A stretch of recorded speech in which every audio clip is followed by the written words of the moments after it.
അപ്പോൾ ഇത് നമ്മുടെ ഗാർഡൻ്റെ മേക്ക് ഓവറിൻ്റെ രണ്ടാമത്തെ വീഡിയോ ആണ് കേട്ടോ. അപ്പോൾ ആദ്യത്തെ വീഡിയോ കാണാത്തവരൊന്ന് കണ്ടു നോക്കുക. അതുപോലെ തന്നെ ഞാനിങ്ങനെ ചെടിച്ചട്ടി മാറ്റി മാറ്റി വയ്ക്കുന്നുണ്ട് കേട്ടോ. പൂക്കളുള്ളതും പൂക്കളില്ലാത്തതും ഇടയിൽ വെച്ചിട്ടൊക്കെ ഞാൻ നോക്കുന്നുണ്ട്. പക്ഷെ ഒന്നും ഒരു തൃപ്തി കിട്ടുന്നില്ല. പിന്നെ എൻ്റെ വീട്ടിലത്തെ പ്രത്യേകത എന്താണെന്ന് വെച്ചാൽ എവിടെന്നെങ്കിലും എന്തെങ്കിലും ഒരു ചെടി കിട്ടിയാൽ അത് കൊടുത്തിട്ട് ഏതെങ്കിലും ചെടിച്ചട്ടിയിൽ കുത്തി വയ്ക്കുന്നതാണ് കേട്ടോ. ഇപ്പോൾ റോസ് തന്നെ ഉണങ്ങി പോകാറായിട്ടുണ്ട്. അത് ഉണ്ടാവില്ലെന്നൊന്നും അറിയില്ല. അപ്പോൾ എന്തായാലും അവിടെ വെച്ചിട്ടുണ്ട് കേട്ടോ. അപ്പോൾ ഏകദേശം ഞാനൊരു ബോർഡർ ലൈന് പോലെ നമ്മുടെ ചെടികളൊക്കെ വെച്ചിട്ടുണ്ട് കേട്ടോ. ഇതാണിപ്പോൾ നമ്മുടെ പുറത്തുനിന്ന് നോക്കുമ്പോഴുള്ള ഒരു വ്യൂ ഉള്ളത് കേട്ടോ. അപ്പോൾ ഞാൻ ഇതിൻ്റെ ഉള്ളിലും ഇതുപോലെ ഇങ്ങനെ വെക്കുന്നുണ്ട്. അതിൻ്റെ ഇടയിൽ കറിവേപ്പിൻ്റെ ഇലയും പിന്നെ നമ്മൾ ചെടിയിൽ നട്ടുവെച്ച ചെടിയൊക്കെ പോയ കുറച്ച് ചെടിച്ചട്ടികളും കാര്യങ്ങളൊക്കെ ഉണ്ട് കേട്ടോ.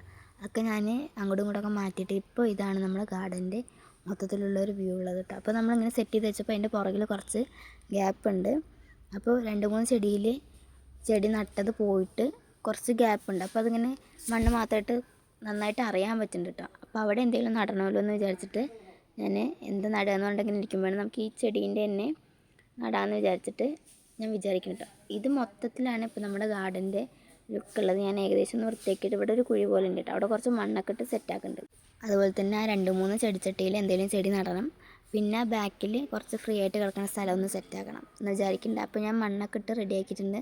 അപ്പോൾ ഞാൻ ഉദ്ദേശിക്കുന്നത് എന്താണെന്ന് വെച്ചാൽ മേലത്തെ ഈ ചെടിച്ചട്ടികളിൽ നനയ്ക്കുമ്പോൾ തന്നെ അതിൻ്റെ താഴേക്ക് ആ മണ്ണിലേക്ക് വെള്ളം വീണിട്ട് അത് സെറ്റായിക്കോളും നട്ടോ വിചാരിക്കണം. അത് കഴിഞ്ഞിട്ട് വേണമെങ്കിൽ നമ്മുടെ ചെടിച്ചട്ടി അങ്ങോട്ട് മാറ്റി വയ്ക്കാമല്ലോ, അങ്ങനെ വിചാരിക്കുന്നുണ്ട്. അപ്പോൾ ഞാൻ ആദ്യത്തെ പ്രോബ്ലം സോൾവ് ചെയ്തിട്ടുണ്ട് കേട്ടോ.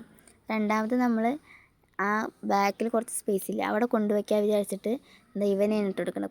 ആർക്കെങ്കിലും കണ്ട് പരിചയമുണ്ടോയെന്ന് അറിയില്ല. പണ്ട് നമ്മുടെ ഗാർഡൻ ഭരിച്ചിരുന്ന ഒരു ഐറ്റമായിരുന്നു കേട്ടോ അത്. നമ്മുടെ ശംഖുപുഷ്പമാണ്.